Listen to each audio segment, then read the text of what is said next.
贵主欲与我王盟誓。正是。吴越国有定制，前世亦有祖训。勤修共事，尊奉天子，善事中原大国。贵主之情，请恕我大郎君的心胸与谋算，老夫领教过了。这些场面上的话，便不必再多说了。左右此事，大郎君也做不得主。郎君只需将老夫待我主提出的盟约之条款回禀你家父王即可。请太尉试验之。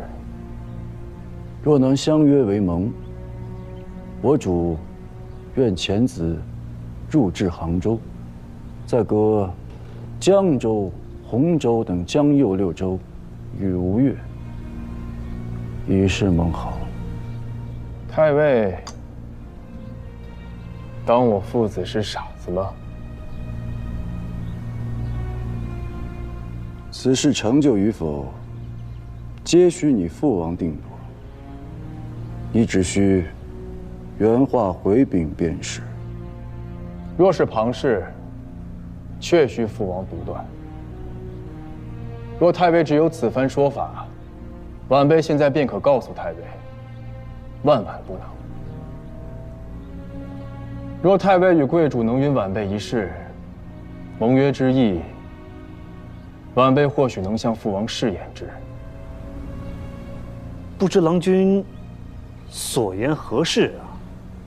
若贵国能与我国300万斛粮米，盟约之事或许能成。你是怎么想的？就算他天生痴傻，也不至于被同一个人连骗2次吧？李元清自然是不会再上当，堂主却未必。大郎君，这不是会不会上当的问题。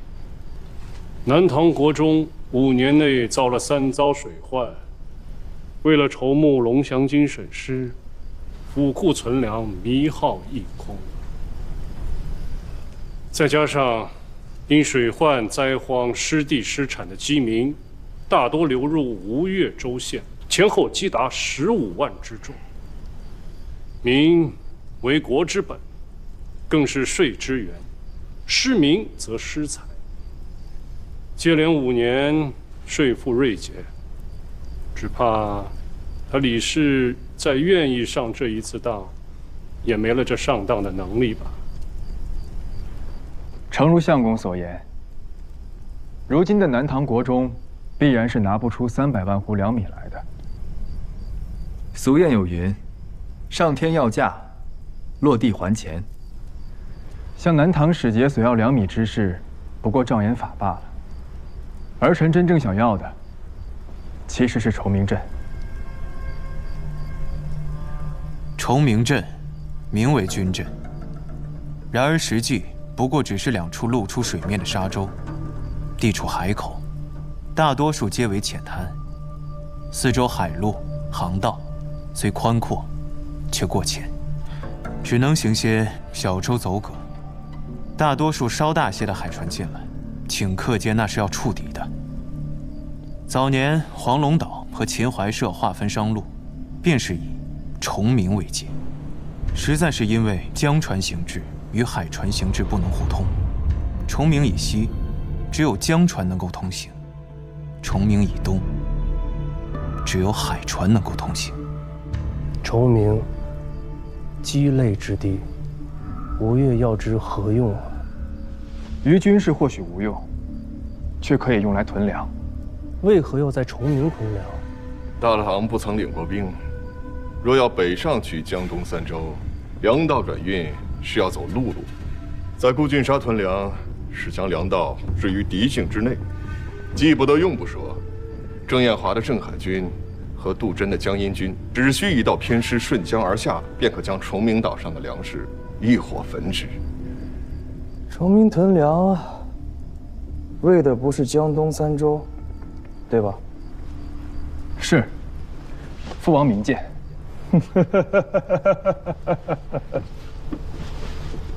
大郎打的是江东江阴君的中意。但你能想到，李元清那等老江湖未必想不到。你去要，他便肯给吗？儿臣去要，李元清必然是不肯给的。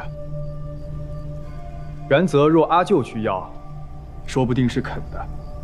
哦，我395，370。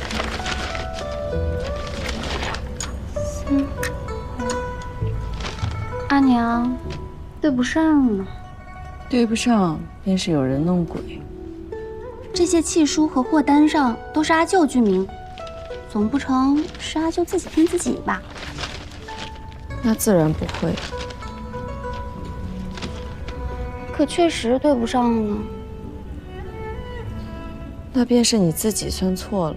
没错啊。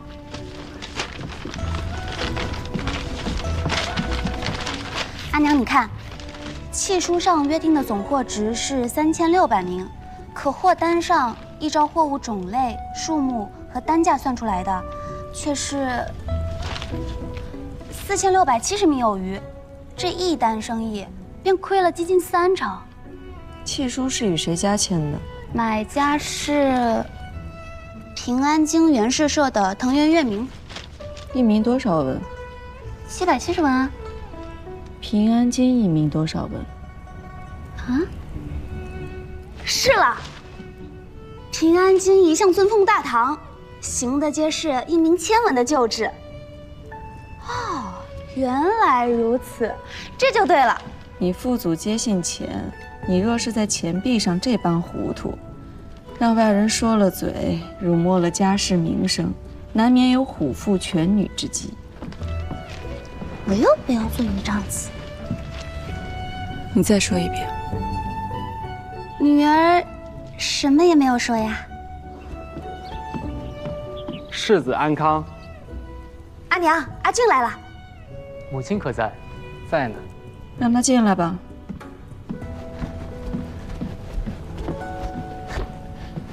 母亲安康。嗯。阿姐辛苦。嗯，确实辛苦。琉球的天尊王进了一只五色海螺，说是能吹出宫羽之声。小弟特意寻了来，以和阿姐2酒之诚。却在何处？还不将来我看？嗯。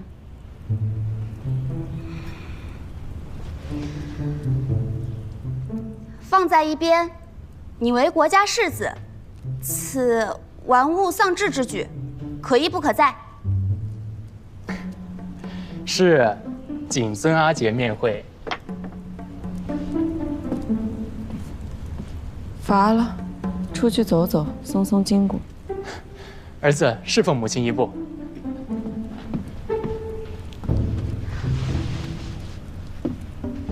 宫室事务繁杂，母亲劳神费心过甚了，还是要多动动才好。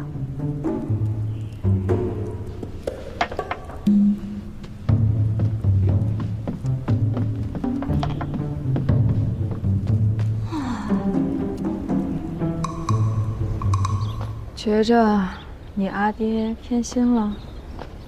儿子万万不敢。你是儿子，他是你阿爹，有什么不敢？儿子是吴越世子，一言一行，皆不敢忤逆为敌。你这些场面上的言语，留着跟外间说就是，不必拿回自己家里来讲。你阿爹平日呢，忙着朝事。用在你们兄弟上的心思本身就少，你若有什么想法埋怨，不与他说明白，等着他自己在那儿又猜又想，那要等到什么时候？这般的日子久了，父子之间没有嫌隙的，也要凭空生出嫌隙来。父王是君，雷霆雨露，儿子拒不敢抱怨。你呀，想差了，也想小了。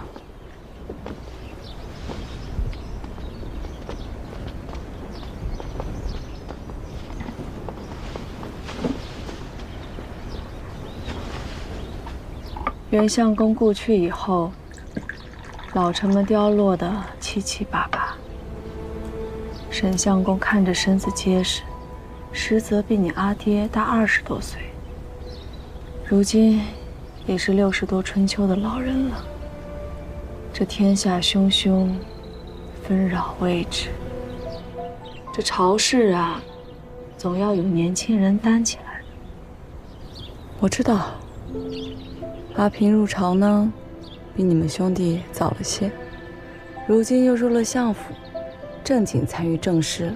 你们兄弟看在眼里，这着急呀，心里不平，倒是寻常事。儿子倒无不平之意，儿子只觉得不能为父王分忧，眼见着大郎兄功业比比，这才心生愧疚，想要略尽绵薄之力。与你说话真费劲，你这说来说去的，不就是想要入朝吗？你想入朝，想做事儿，这是好事儿。自家儿子想要有出息，当爹娘的只有欢喜。你放开胆子与你阿爹直说便是了。阿娘，儿是世子，身在贤继之地，这有些话，阿娘能说，大郎兄也能说，儿子却是说不得的。你今儿就是把主意打到老娘身上了，是吧？罢了罢了，我替你说便是了。你阿爹是个爽利人，我生平也最讨厌那种瞻前顾后、黏黏糊糊的性子。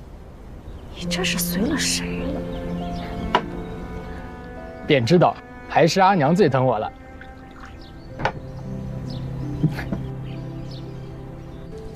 想做事是好事啊，这有何不敢说的？是因为阿平吗？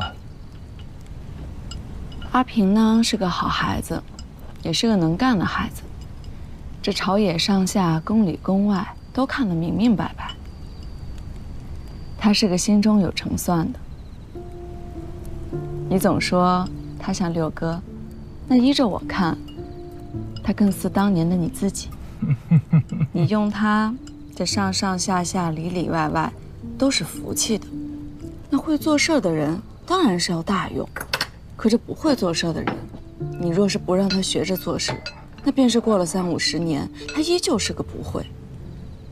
这些话是你想说的，还是阿俊他自己说的？你说呢？自家的儿子，自家心里没个成算呀。我便知道，这些话阿俊他自己讲不出来。知道你还闷着他，怎么说你也是当了小20年阿爹的人。阿俊是个好孩子，我心里都明白。我是想着呀，让他再多长几岁，再沉淀沉淀。上一次他去黄龙岛，偏偏选了龙旗大会时间，正日里跟那个盛家、田家、蒋家，那几个船主厮混在一处，私下里封官许愿，做了许多荒唐事儿。阿佑也在，当时也没把着点儿。不过也是啊，毕竟是亲阿舅和亲外甥，有所偏爱，在所难免。我看他是皮痒了。臣前为郡参见大王。与沈相公见礼。为郡参见相公。臣不敢当世子之礼。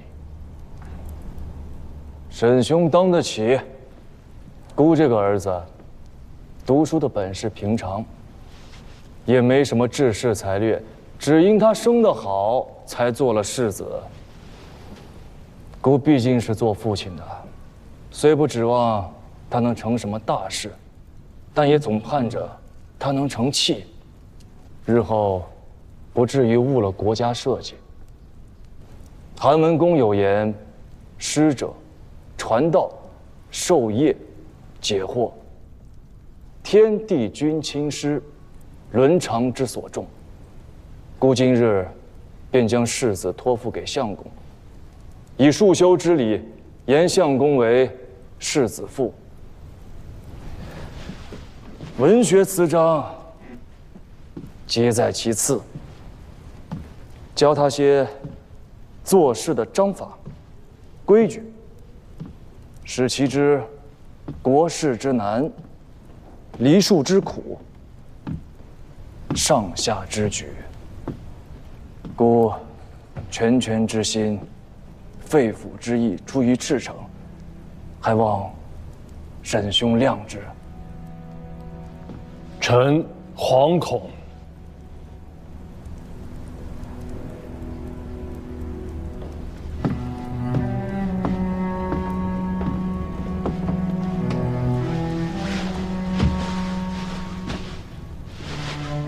先生在上，学生为俊，自今而始，愿寒暑问安，晨昏定省，恭临教诲。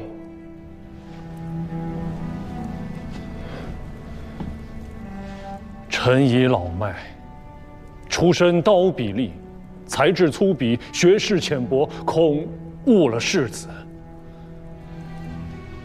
汉初3杰出世，萧何为刀笔吏，成两汉400年之社稷。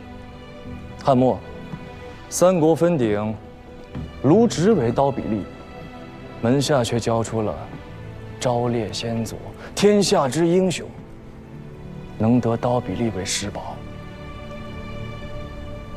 我儿之幸也。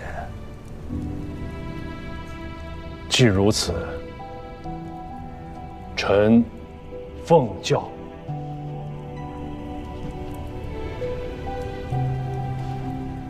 你教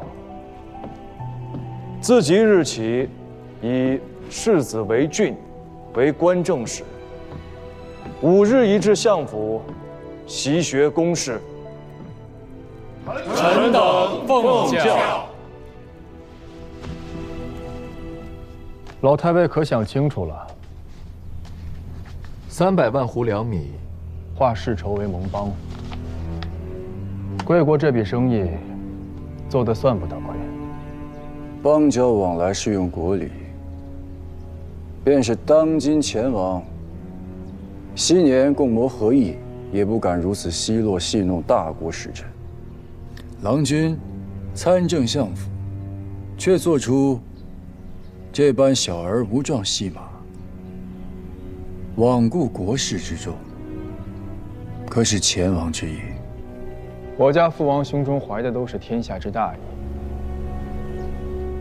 南唐君臣割据称藩，裂土分国，违逆天命。我王所不取也。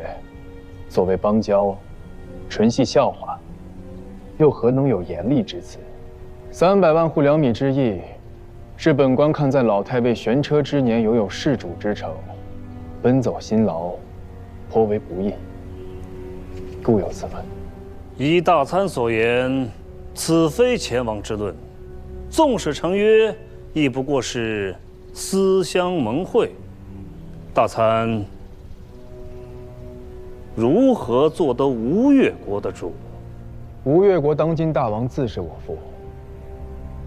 若此事可允，某自当陈情，促成盟好；若此事不得允，老太尉今日便可回国复命了。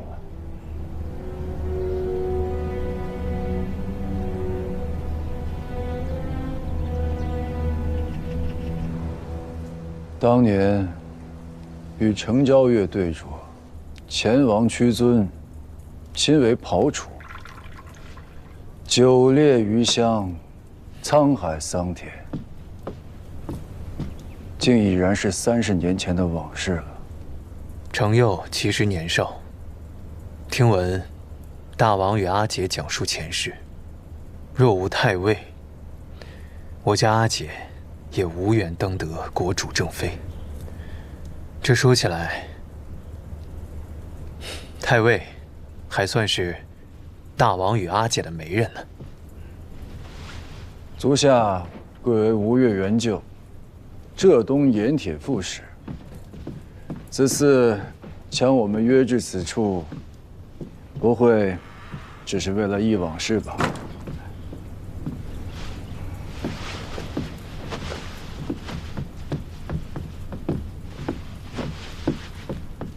前世有祖训，善事中原大国。若吴越与南唐盟约，昭示天下，以抗宋主，这等事情，别说江右6州，便是贵主肯割让江左3州，大王也是绝不肯允的。有些事啊，说得，做不得；有些事却是做得，说不得。前王什么都没做，却平白收了贵主6个州郡。宋主虽是行伍出身，却也不是个傻子。足下的意思是，白得江右6州，前王不敢，但私下与我朝同仇敌忾，共抗北朝，前王是敢的。太尉容禀，这凡事只要牵扯到朝廷与官府，限于祖训与统训，吴越皆不能允。反之，若是不牵扯朝廷与官府，这生意嘛，却还是做得的。却不知若如此，吴越能给我大唐什么？那就要看贵主如今缺什么。缺兵，缺粮，缺银绢，缺金帛。吴越有的，大唐都缺。吴越有祖训，虽一兵一卒，不能外借。那么，除了兵卒之外，其余皆可借了。若太尉问的是吴越，有祖训在，都不能借。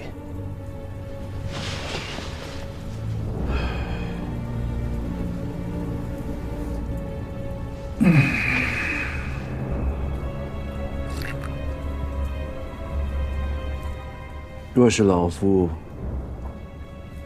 不向吴越借，向黄龙社借，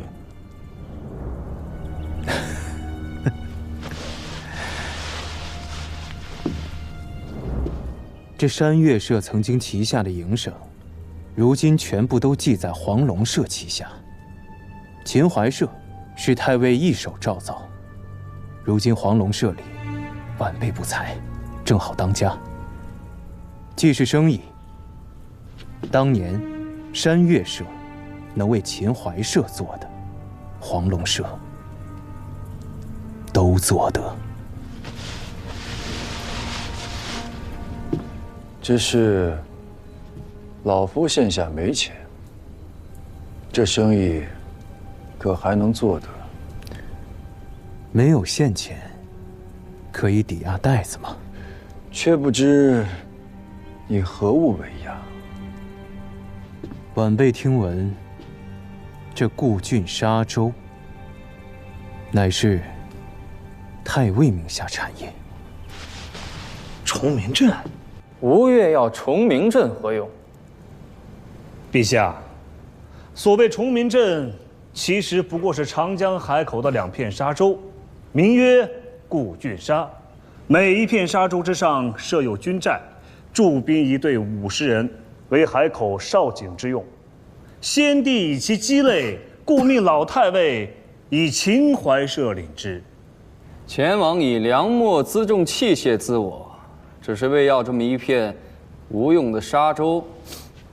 启禀陛下，固郡沙并非无用，秦淮社代国家执掌海役诸务，与开京、平安京、暹罗等地往来海贸，船队皆自固郡沙出海。黄龙社船舰精利，把持海路，几十年来多有举语。秦淮社虽不能与之争锋，却亦不曾将国家海贸之力拱手让人。太尉的意思是说，前王是想要独揽海上之力。陛下，海上之力长厚，可远水解不了近渴。宋主兵危，则是迫在眉睫之险。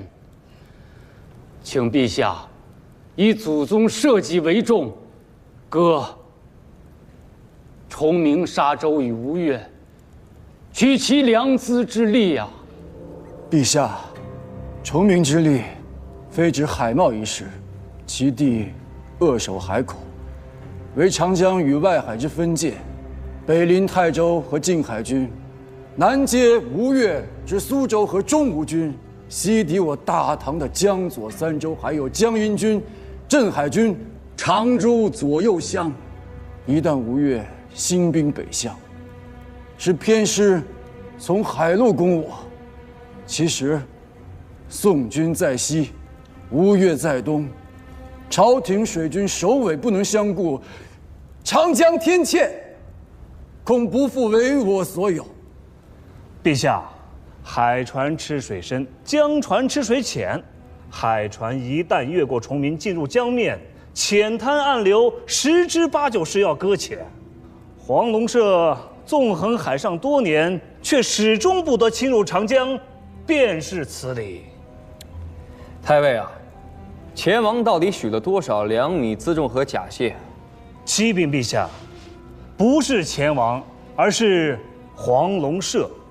自契书约定之日起，京师东面株洲县驻军，以及镇海军、常州军、江阴军的粮秣、军资、甲仗、银券、金帛赏赐，皆由吴越黄龙社一体当之。陛下，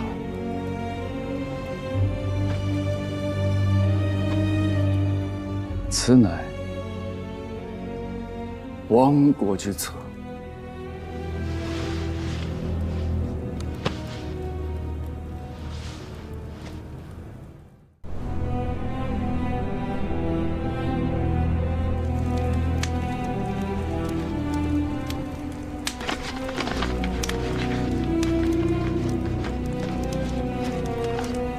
孙大师啊，檄文虽由秦淮社与黄龙社签订，所约却皆是国事，望前王于贵社念两国盟好之重，遵约践约，切勿相负啊！内汉宽心，自今日起，大唐东侧之兵与我吴越之兵同，不论饮食、衣帽、甲械，绝不让众将士受积馁寒孤之苦。这弦乐过后啊，某在此处设宴，款待盟邻，详细商讨军资供给之事。诸军之袍泽，便是在下之袍泽；诸军之饥寒，便是在下之饥寒。诸军但有所求，只管来寻我黄龙社。